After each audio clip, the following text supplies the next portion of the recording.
Today in Riverside County Court, 32-year-old Jake Haro broke down in tears as he admitted to the brutal torture and murder of his defenseless 7-month-old son, Emmanuel, whose tiny body remains missing to this day. I'm Joseph Morris, and don't forget to like and subscribe for more in-depth coverage on cases that shake us to the core. But to understand how a father could do this, let's rewind to 2018, when Jake first revealed his capacity for cruelty. That year, authorities in Riverside County responded to a call about his then 10-week-old daughter, Carolina, from his previous relationship with Vanessa Avina. Carolina, who arrived at the hospital with severe injuries, multiple broken ribs, a fractured skull, brain hemorrhage, spinal damage, and signs of nutritional neglect. Doctors determined these were clear marks of repeated physical abuse, including shaking and squeezing that left the infant permanently bedridden and relying on 24/7 care for the rest of her life. Jake, then 25, claimed it was an accident from bathing her, but investigators dismissed that immediately. The injuries were too patterned and severe for a slip. Charged with felony child cruelty for endangering a child likely to cause great bodily harm or death, Jake was arrested alongside Vanessa. In 2023, he pleaded guilty to the charge, but received a suspended sentence, 4 years of probation, and just 180 days in jail via work release, allowing him to largely remain free. Prosecutors, including District Attorney Mike Hastron, have since called this an outrageous error that let a dangerous man walk among families. And tragically, it did. So how does a system designed to protect kids fail them so completely? Fast forward to 2025, when Jake had started a new family with 41-year-old Rebecca Haro in their Cabazon mobile home. They welcomed Emmanuel that spring, a healthy baby whose gummy smiles appeared in early family photos. But according to court filings, the abuse began soon after, turning their home into a place of prolonged torment. Prosecutors say Emmanuel endured weeks of unimaginable violence, shaking that caused brain swelling, crushing grips that snapped bones, and repeated blunt force, leaving bruises and internal injuries.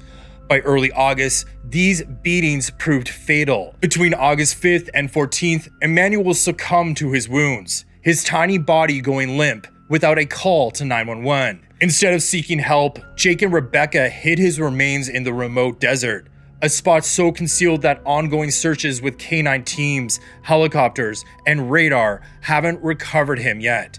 The medical evidence confirmed the horror: ruptured organs, widespread bleeding, and patterns screaming deliberate torture. Now let's move to August 14th, when the cover-up began. Rebecca burst into the Yucaipa police station, disheveled and tearful, with a swollen eye and split lip. Writing in her statement, she claimed a hooded stranger attacked her in the Big 5 sporting goods parking lot while she changed Emmanuel's diaper in their SUV, knocking her unconscious before vanishing with the baby in a waiting van. At first glance, her injuries seemed real, sparking a massive response. The nation was immediately gripped. Amber alerts blasted statewide. Hundreds of volunteers scoured the desert with flyers bearing Emmanuel's sweet face, and tips poured in, over 500 in the first day alone.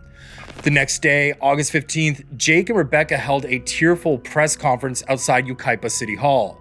Jake clutched a teddy bear monogram with Emmanuel's name, his voice breaking as he read from a statement. Whoever took our son,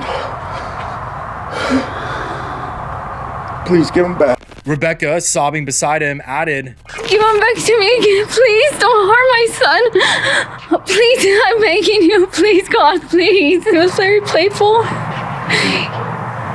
He loved his sister. His sister always kissed him. But cracks appeared fast. No security footage from the store captured any attacker or van. Rebecca's injuries showed signs of staging, like inconsistent bruising without defensive marks. And investigators noted her story shifted under questioning, leading her to abruptly end interviews. On August 22nd, just 8 days later, Riverside County Sheriff's deputies raided the Haro home at dawn, finding damning evidence: Traces of Emmanuel's blood under the nursery carpet and a trash bag of soiled diapers stained with blood and decay.